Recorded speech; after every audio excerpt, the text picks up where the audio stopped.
The tour begins in London at the Churchill War Rooms on King Charles Street. This underground complex was constructed to resist German bombs and was where the British government was housed during World War II and where Winston Churchill conducted his duties as Prime Minister.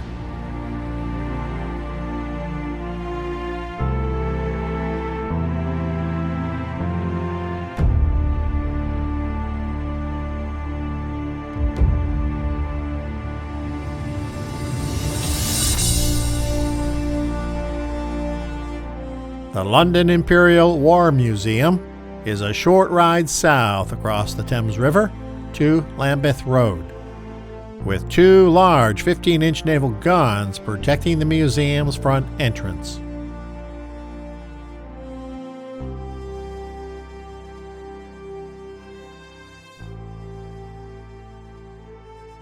With a small part of the now defunct Berlin Wall on display, that came down with the fall of communistic East Germany in the early 1990s.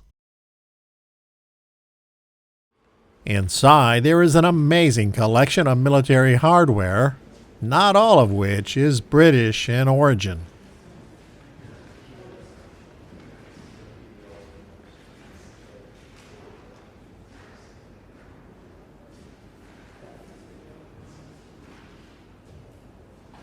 Here's an American M4 Sherman tank. I wonder if it's in running condition. This is one of the infamous German Enigma code machines that were used throughout World War II. The forward portion of a British Avro Lancaster bomber,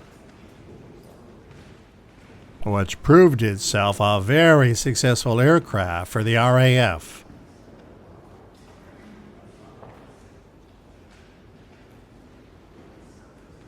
An American P-51D Mustang, and Germany's weapon they used to try to knock these aircraft out of the skies, an 88mm anti-aircraft gun.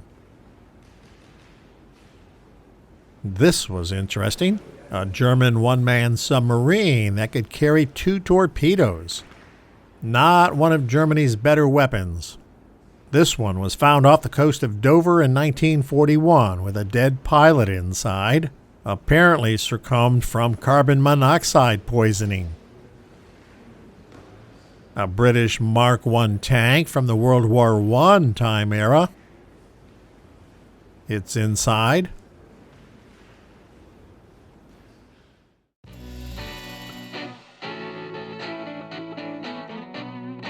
Next, we visit the Royal Air Force Museum in London. Here's another example of a World War II era Lancaster bomber.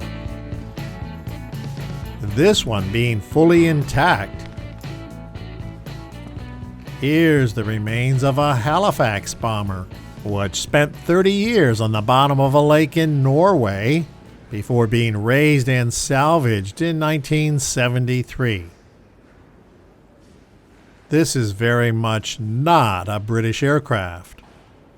It's an American Boeing B-17, but thousands of these were stationed here in Britain during World War II. This aquatic monster is a British Sunderland, a very large flying boat.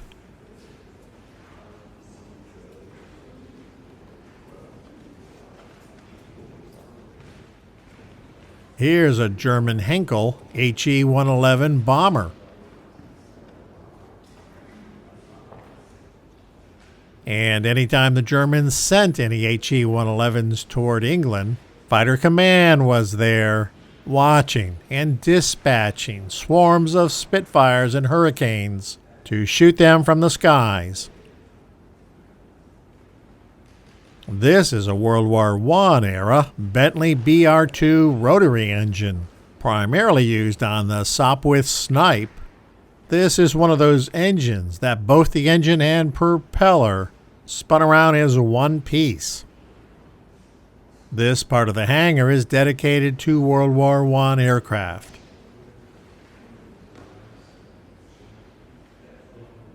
This looks to be a Bristol F-2B fighter with its wing and fuselage covering removed. Check out the wicker basket pilot seat. There's an amazing collection of aircraft here, and admission is free.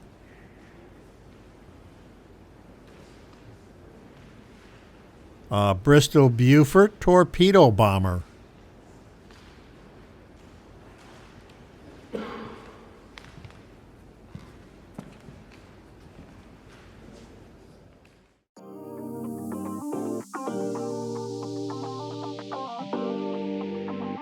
The tour next takes us to St. Paul's Cathedral on Cannon Street.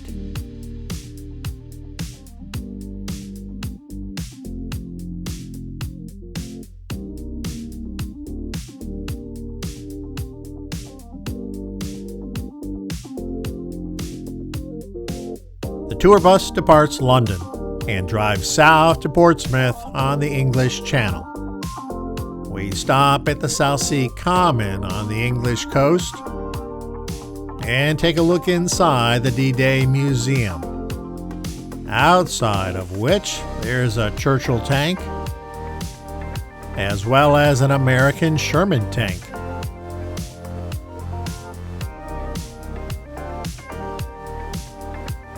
The bus takes us over to the port, and we make our way on foot along what's called the Hard, past the HMS Warrior, which, because it's low tide, is sitting on the riverbed, as are most of the boats in this cove. In 6 hours, the tide will be back in, and everything will be back afloat.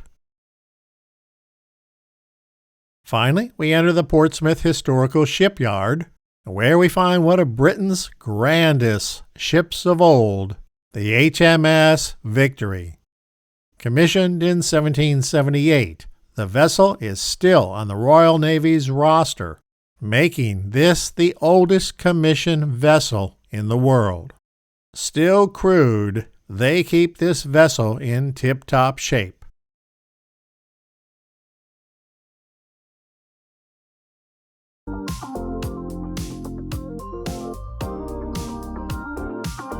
We're now back aboard the bus and queued up for tonight's ferry ride to Normandy. Soon we're aboard the Mont St. Michael, a 35,000-ton, nearly new vessel operated by Brittany Ferries. The vessel eases away from the berth and into the channel. It slowly passes the Navy Yard and several Royal Naval vessels. Past the HMS Warrior and the Point at Bath Square,